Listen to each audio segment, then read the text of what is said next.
राम जय राम, जय जय राम। श्री राम जय राम, जय जय राम। श्री राम जय राम, जय जय राम। श्री राम जय राम, जय जय राम। श्री राम जय राम, जय जय राम। श्री राम जय राम, जय जय राम। श्री राम जय राम, जय जय राम।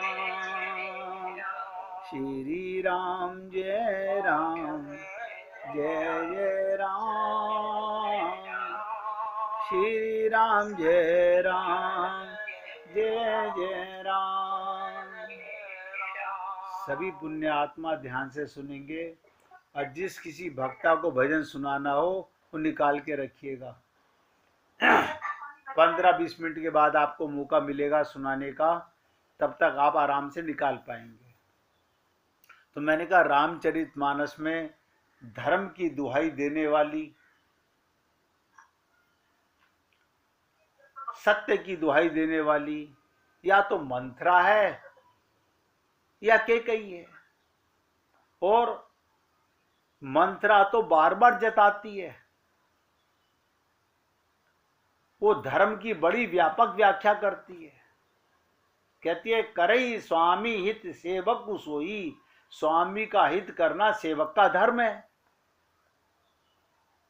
स्वामी का हित करना सेवक का धर्म है। यानी हर सेवक का काम है अपने स्वामी से प्रेम करना चाहिए। अब आप बताइए, हर आत्मा का धर्म है परमात्मा से प्रेम करना। कहती है कि सत्य ही सबसे बड़ा धर्म है, इसलिए मैं सत्य बोलने की बाध्य हूं। फिर कहती है ना तो मुझे राग है, ना तो मुझे राग है ना द्वेष है, मैं तो केवल सत्य की रक्षा के लिए कह रही हूं।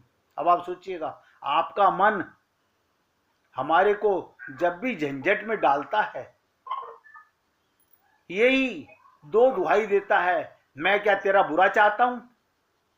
देखिएगा, आपका नौकर मन आपसे क्या कहता है, क्या मैं तेरा बुरा चाहता हूं, मैं तेरे को गलत सलाह दे रहा हूं, मैं तेरे को कोई कुमार्ग पे लेके जा रहा हूं। वो भी सत्य और धर्म की दुहाई देता है, जैसे मंथरा कह रही है।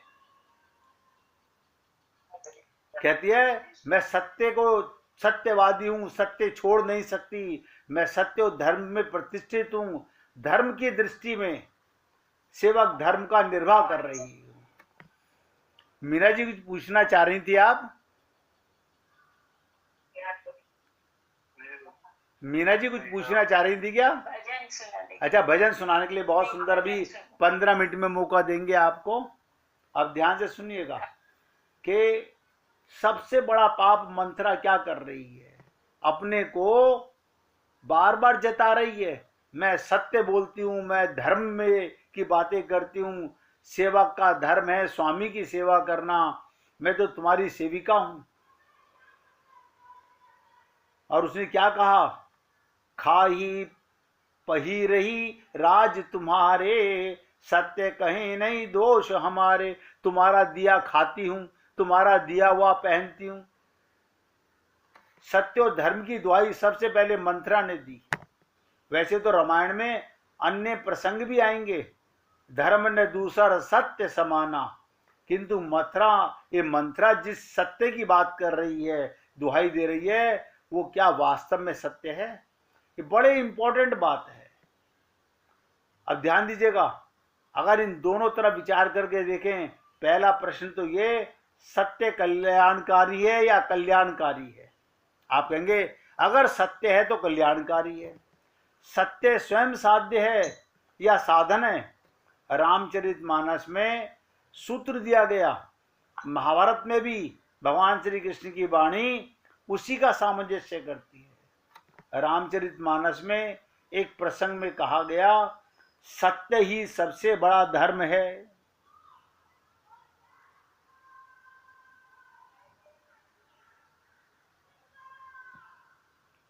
धर्म न दूसर सत्य समाना।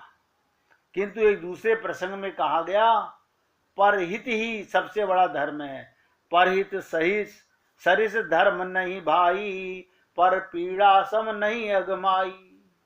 अब यहां पर बहुत गहरी भाव से पूरी ताकत से समझने का विषय है।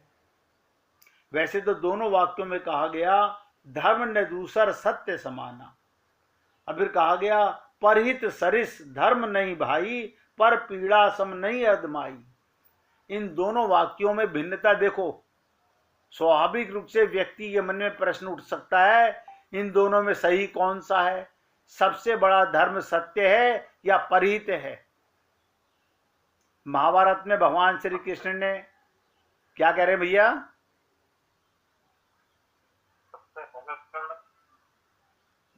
आपने जो कहा परहित जो है ना, अब देखिए दोनों को अगर हम सोच के देखें, हमें कैसे पता चले? महाभारत में भगवान श्री कृष्ण कहते हैं एक दूसरे के पूरक हैं। सत्य सबसे बड़ा धर्म भी है और परहित दूसरे का भला चाहना भी यही सत्य है। दोनों ही धर्म हैं। रामचरितमानस का दृष्टिकोण भी यही है। सत्य का एक लक्षण ये, सदा सबके लिए कल्याणकारी होगा। जो व्यक्ति सबका परहित चाहेगा वो सत्य का अनुयायी होगा। अब आप और हम लोग अंधा बाटे रेवड़ी, फिर अपने को दे, तो हम ना धार्मिक या ना सत्य है। अब ये कौन सी वस्तु है जिसमें सबका हित है? तो वो वस्तु सत्य ही है जिसमें सबका हित है। अगर बाहरी दृष्टि से देखने पर भले ही सत्य में असत्य और असत्य में सत्य का भ्रम, देखिएगा सत्य और असत्य में ए जो लगा हुआ है, बस यही पाप है, अपनापन। जहां अपनापन आ गया वहां सत्य लुप्त हो जाता है। अज्ञान में और ज्ञान में भी ए का फर्क है। ज्ञानी तो हम सब हैं, आत्मज्ञान तो सबको होना चाहिए, लेकिन अज्ञान हम पे अपनेपन का हावी हो गया। शरीर में अपनापन, परिवार में अपनापन, हर चीज में अपनापन हो गया। यानी ज्ञान होते हुए, आत्मा होते हुए हम अज्ञान में फंस गए। उस भ्रम के निराकरण के लिए कसौटी भी यही है, सबसे सबके लिए हितकारी और कल्याणी। ध्यान से सुनिएगा, धर्म न दूसर सत्य समाना, और परहित सरिस धर्म नहीं भाई। जहां पर सत्य को लेकर भ्रांति हो, वहां पर परहित की कसौटी, उस भ्रम को निवारण कर लो। इसमें किसी का बुरा तो नहीं कर रहा हूं। अगर आप अपनों का भला कर रहे हो, दूसरों का बुरा कर रहे हो, इसका मतलब सत्य नहीं कर रहे। कसौटी हैं दोनों। जहां पर परहित हो लेकिन भ्रम की स्थिति हो, वहां पर यही निर्णय निकलता है, सत्य में ही सबका कल्याण है। अब यहां पर सत्य और हित, परहित कहते हैं ना, सत्य और हित शब्द को लेकर रामचरितमानस में अनेक बार प्रश्न उठाए जाते हैं। महाभारत में इसका और अधिक विस्तार है। सत्य क्या है, हित किसमें है?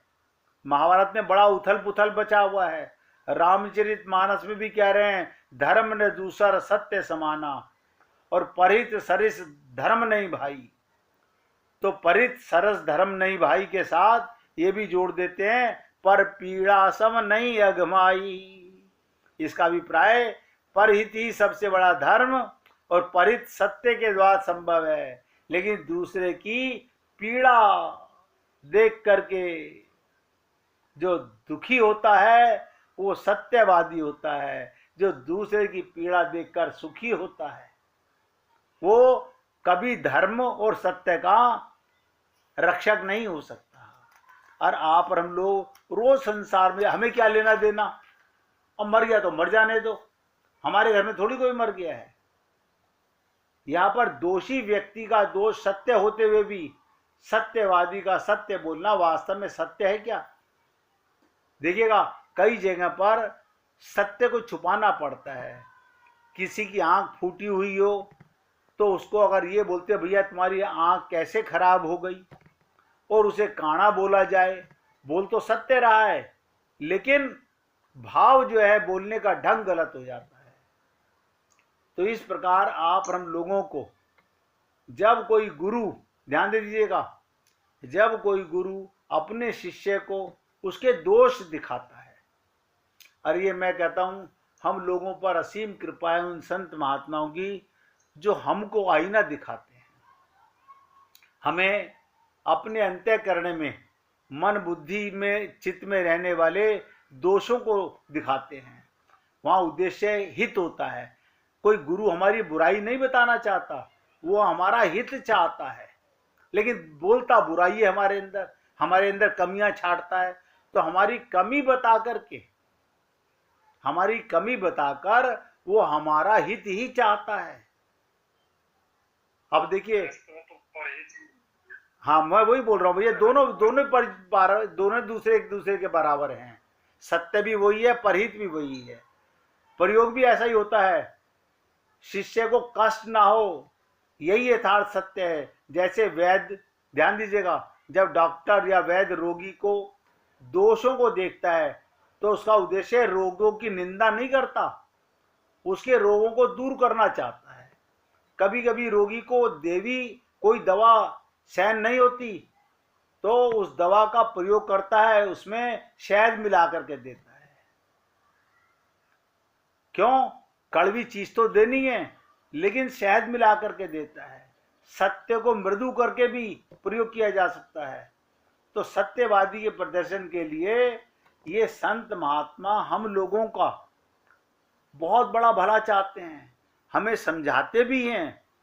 हमें समझाने का उनका ढंग यही होता है कि हमारा परहित चाहते हैं, हमारा हित चाहते हैं, वरना उनको हमसे क्या मिलता है? आप सोचो, हम संत महात्माओं को क्या देते हैं, फिर भी वो हमारा भला चाहते हैं। अब ध्यान से समझिएगा, सत्य के साथ एक महत्वपूर्ण तथ्य भी होता है। सत्य कल्याणकारी होने के साथ साथ मृदु भी होना चाहिए, सत्य कटु नहीं होना चाहिए, दूसरों के हृदय को चोट पहुंचाने वाला नहीं होना चाहिए। इसका सुंदर संकेत भगवान शंकर से कमाल है। ऐसा दृष्टांत पूरी एकाग्रता से समझिएगा। भगवान शंकर उनकी पत्नी सती के जीवन में मिलता है कि भगवान शंकर सत्य जानते हैं, उसका हित भी चाहते हैं। आपने देखा होगा भगवान शंकर के गले में जो नरमुंडों की माला है वो किसकी है? सारी इन्हीं पार्वती की नरमुंडों की माला है। यही इनकी बार बार पत्नी बनकर के आती है। और आपको एक बात और विशेष बताता हूं, भगवान के गले में ये जीवों की माला है, आप और हम लोगों की। बार बार हम जाते हैं आते हैं, भगवान हमारा त्याग नहीं करते। जैसे भगवान शंकर ने कभी पार्वती का त्याग नहीं किया। जब उन्होंने पूछा कि तुम्हारे गले में ये नरमुंडों की माला, ये कौन कौन है जिनकी तुमने खोपड़ियां लटका रखी हैं? उन्होंने कहा देवी कोई और नहीं है। जैसे भगवान के हृदय में सदा हम रहते हैं, हमारे हृदय में संसार रहता है, माया रहती है। अब ध्यान से सुनिएगा, ये एग्जाम्पल आपको बता रहा हूं शंकर भगवान के माध्यम से। शंकर जी सती से पूछते हैं, जब सती अपने पति का कहना नहीं मानती, ये तो मानती है कि सारी दुनिया इन्हें भगवान मानती है, शंकर को। और शंकर जब बोल रहे हैं कि ये सामने भगवान राम हैं, वो नमस्कार कर रहे हैं, उनकी बात पर विश्वास नहीं करती। क्यों? जैसे मैंने कहा कैकेयी के मन में संस्कार अपने पिता के हैं, ऐसे ही सती के मन में भी संस्कार दक्ष प्रजापति के हैं। वो अपने को बुद्धिमान समझती है। अब जब शंकर जी पूछते हैं, लीन परीक्षा कवन विधि, कहू सत्य सब बात, बताओ रामचरितमानस में आप लोगों ने पढ़ा होगा कि शंकर भगवान पूछ रहे हैं, लीर परीक्षा, तूने परीक्षा ले ली ना राम की? कैसे ली? कहूं सत्य सब बात, लेकिन सच सच बताओ तुमने किस तरह से परीक्षा ली? किंतु सती जी सच बात नहीं बताती, वो भगवान शंकर से असत्य बोल गई। भगवान शंकर तुरंत मन ही मन प्रतिज्ञा कर लेते हैं। अब ध्यान से सुनिएगा इस बात को। आज तो छोटा सा प्रसंग ले रहा हूं, कल इसके ऊपर बहुत लंबी चर्चा होगी। मैं जब आपसे भी निवेदन किया, जब मंदिर में जाओ तो अंतःकरण खाली करके जाओ, बस खत्म बात हो गई। कुछ लेके मत जाओ, अंतःकरण खाली करके जाओ। यानी जो तुम्हारे अंतःकरण में अपनापन है उसे बाहर बैठा के केवल भगवान का अपनापन लेके जाओ तो मंदिर में जाओ, वरना मत जाओ। मंगते बन के मत जाओ। प्रेम पाना चाहते हो तो प्रेम देने के लिए जाओ, धन्यवाद देने जाओ भगवान का। भगवान शंकर से जबकि जानती थी सती ये त्रिकालदर्शी हैं, ये सबके मन की जानते हैं, लेकिन उनसे भी झूठ बोला। देखिएगा, झूठ बोला, सत्य नहीं बोला। तो भगवान शंकर ने अपने मन में एक विचार कर लिया, उसका अपमान नहीं किया सती का, बस त्याग कर दिया। क्या त्याग कर दिया?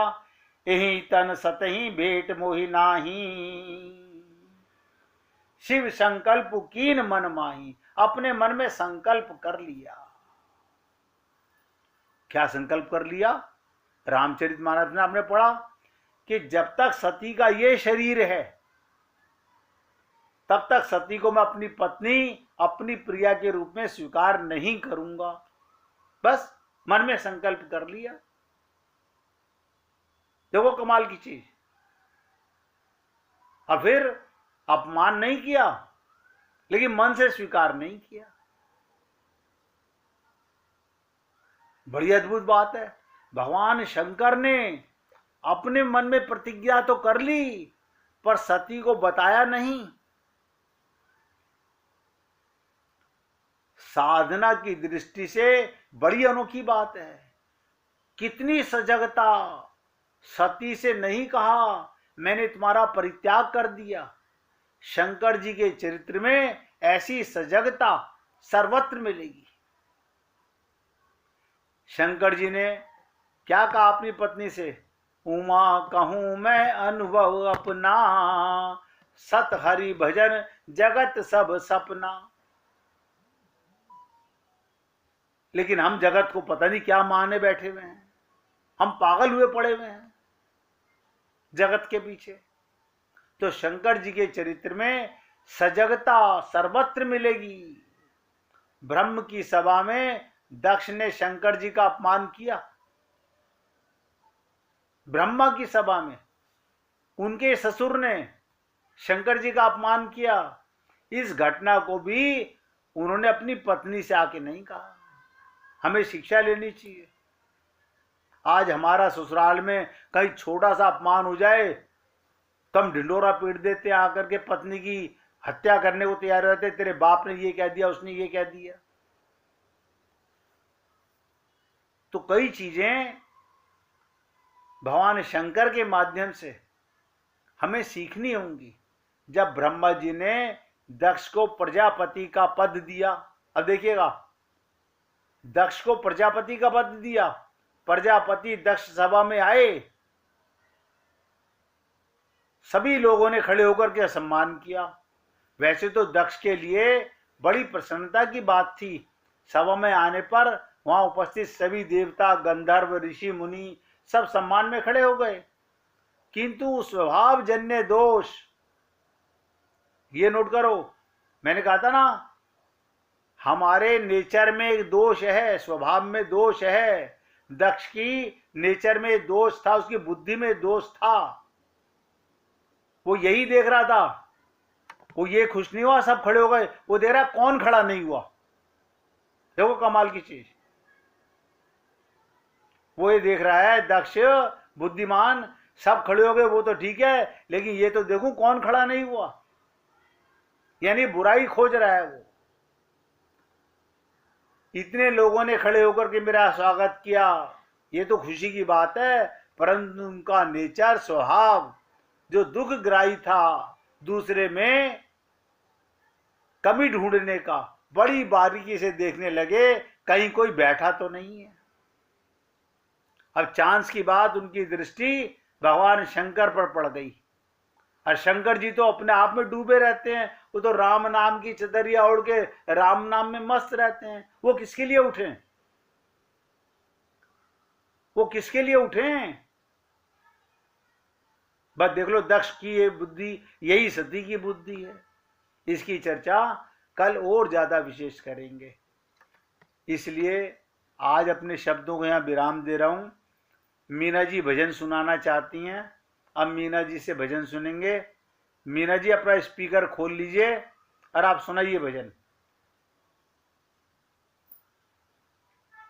गुरुवर खेल रहे हैं होली अपने दास जनों के संग, गुरुवर खेल रहे हैं होली अपने दास जनों के संग, दुनिया खेल रही है होली करती है हुड़दंग, गुरुवर खेल रहे हैं होली अपने दास जनों के संग, गुरु हमारे खेले होली कर कर के सत्संग, गुरुवर खेल रहे हैं होली अपने दास जनों के संग, ज्ञान गुलाल मले मुख ऊपर प्रेम का छोड़े रंग,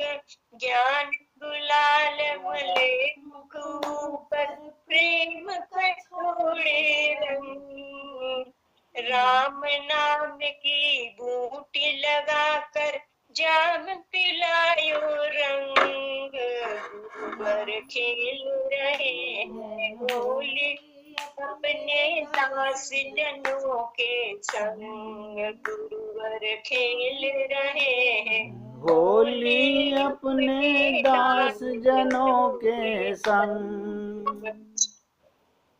अहंकार की करी पिचकारी असुवन घोल्यो रंग, अहंकार की पिचकारी असुवन घोल्यो रंग, जिसके ऊपर लगे निशाना चढ़े प्रभु का रंग, जिसके ऊपर लगे निशाना चढ़े प्रभु का रंग, गुरुवर खेल रहे हैं होली अपने दास जनों के संग, सत्संग के गंगा जल माही खेलो प्रभु के संग, सत्संग के गंगा जल माही खेलो प्रभु के संग, सीता के संग रघुवर खेले कृष्ण राधा के संग, गुरुवर खेल रहे हैं होली अपने दास जनों के संग, रंग नाच प्रभु खेल रहे हैं गोदा जी के संग, रंगनाथ प्रभु खेल रहे हैं गोदा जी के